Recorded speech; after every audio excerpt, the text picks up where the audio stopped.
Hello my friends on YouTube. Today's video about the beginning of the return of the center of Islam, which is the Arabian Peninsula, to what it was on it before the coming of Islam. Today is the 9th of May 2021. It's Mother's Day in the West, and we wish Happy Mother's Day to all mothers.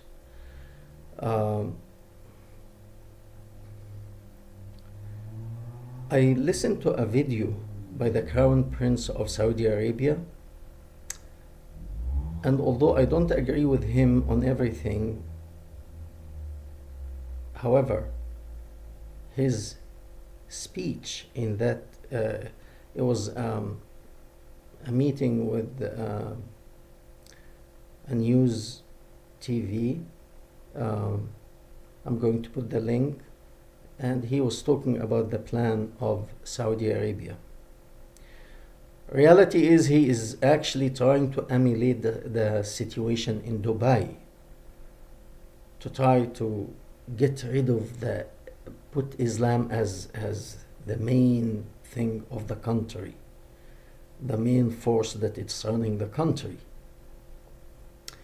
And I think he is on the right path, although I don't agree with him about certain things, and specifically how Saudi Arabia dealt with Jamal Khashoggi, the journalist who have been murdered in the Saudi consulate in Turkey.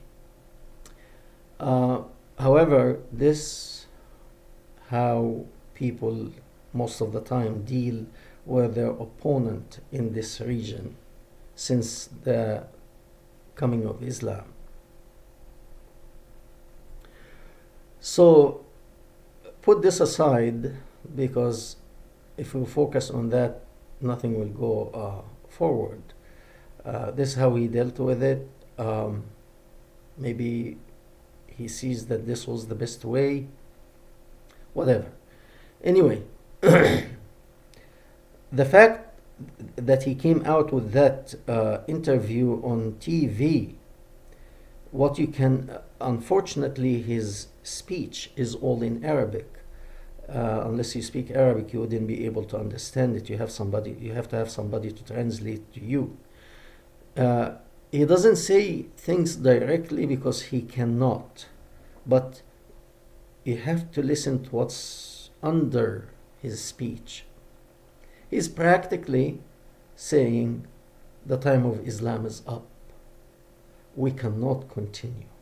So he wants to open the country for foreign investors, for new projects, agriculture, manufacturing, and most of all, tourism, using the Red Sea for tourists as a tourist destination.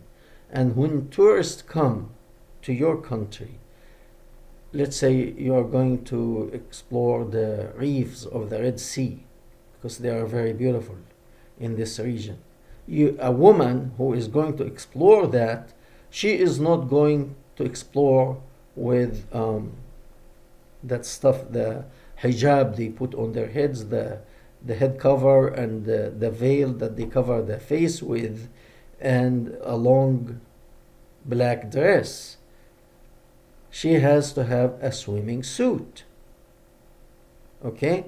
This is forbidden in Islam, but he is opening for that. Okay? So, practically, he is saying, catch up with the modern world. That stuff that a woman has to be covered like this, of fear of men. I'm sorry, I shouldn't say men. Of fear of males. Because a man should have control over himself. A man would not get excited when he sees even a naked woman, totally naked. Has nothing to do with me. Okay? But a young boy may get excited. So, in a way, he's telling them, grow up. The world is not going to conform to your stupid ideas. I'm not saying that we should walk naked. That's not the issue, no. But freedom. If a person, like for example, I don't drink, I don't smoke, I don't do drugs. For me, people are free. If you want to drink, drink. Nothing to do with me. That will damage your liver, that's your business. You made the decision to do that, go ahead. You are free. You want to smoke, go ahead. Many of the smokers, they know it's wrong. It's your business. You want to commit adultery? I don't agree with it. If you want to do that, far away from me. It's your business. You're free. Okay, so he came to that conclusion now in his speech, because he's saying about, when a woman commit adultery or something, they are trying to find out a way, instead of stoning her to death. He's actually saying we have to leave that stuff behind. We cannot apply that. And he's trying to find a way out. So he is actually using his puppet. Remember in the last video I spoke about Abu Huraira. He was polishing apple. He was the mouth of the leaders. So they tell him, we are in a sticky situation, find us a couple of words here to say the Prophet said this and that. So he will invent something and he will say, I heard the Prophet saying such and such in such a situation, and therefore we can apply that here. Basically, he gave the order to the top leader in Egypt. That position is called Mufti. Mufti is practically like the highest religious authority in Islam.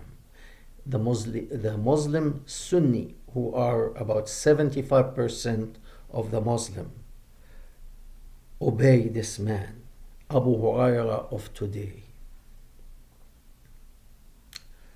So the order came. By the way, this man also, he is the head or the dean of the Islamic University in Egypt called Al-Azhar. So he has a very high position.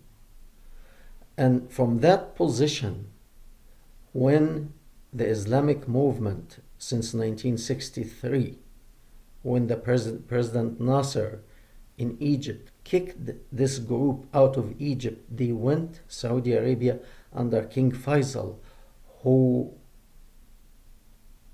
programmed them with the Wahhabi teaching, Islamic teaching, and send them all over the world to spread this poison.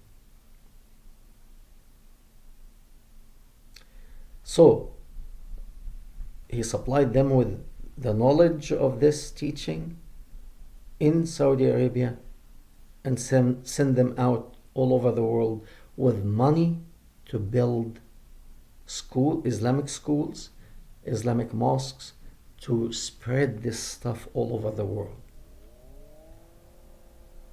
That's why, especially here in America, you find so many grand mosques, and practically most Muslims don't have much money because they don't receive a good education. So unfortunately, most of them are struggling financially. So this, we can't say they donated for it. They may donate few dollars here and there, but these are grand mosques that they cost probably hundreds of millions of dollars to build.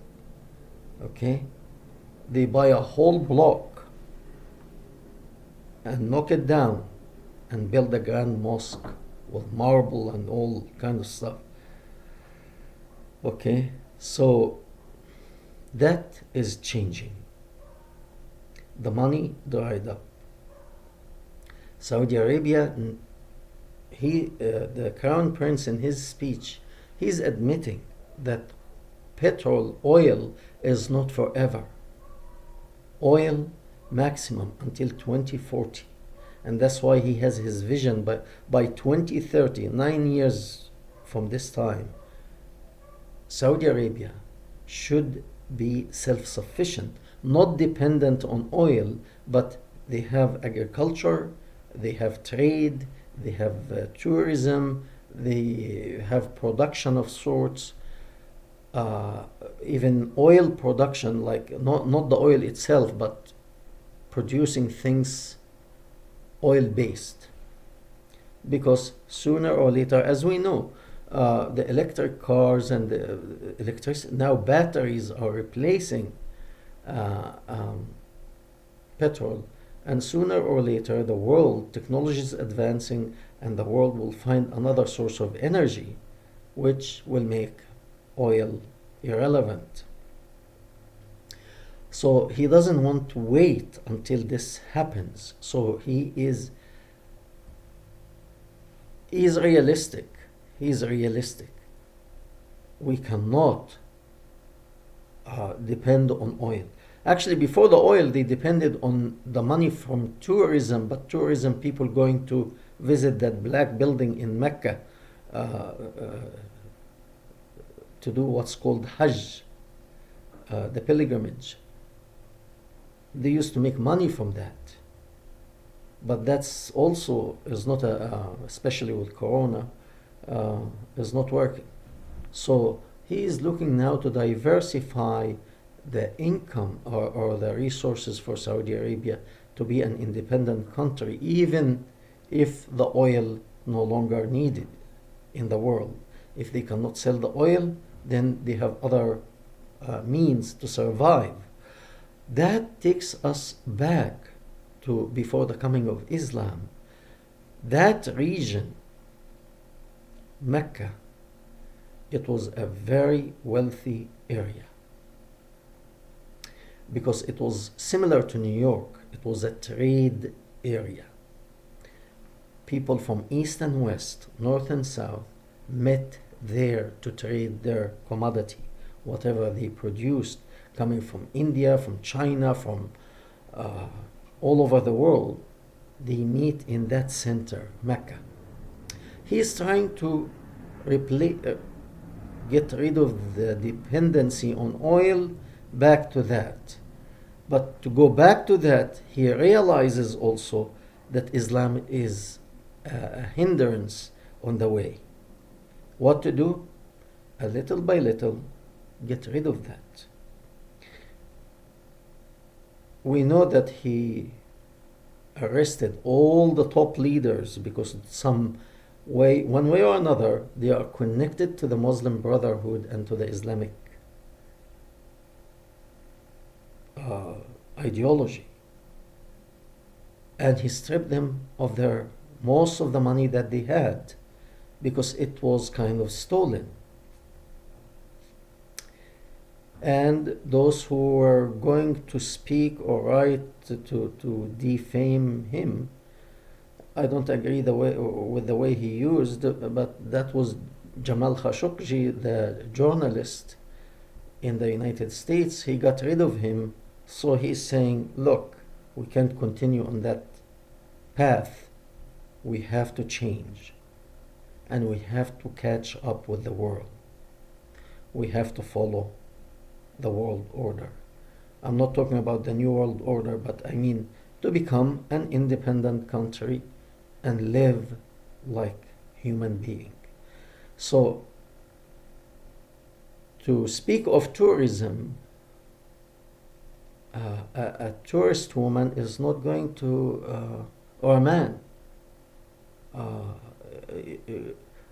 if he wants to drink a beer, if a woman wants to drink a beer or a glass of wine, and again, I'm not saying you should become drunk or drink or whatever, he cannot tell him in that area, no, you cannot.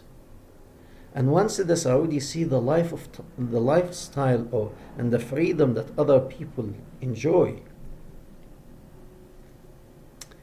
and the way they live like slaves, not like actually slaves, because that's even Islam says you're a slave to God, and a slave to your leader, to the caliphate. So once they are liberated of that, that will be a new beginning.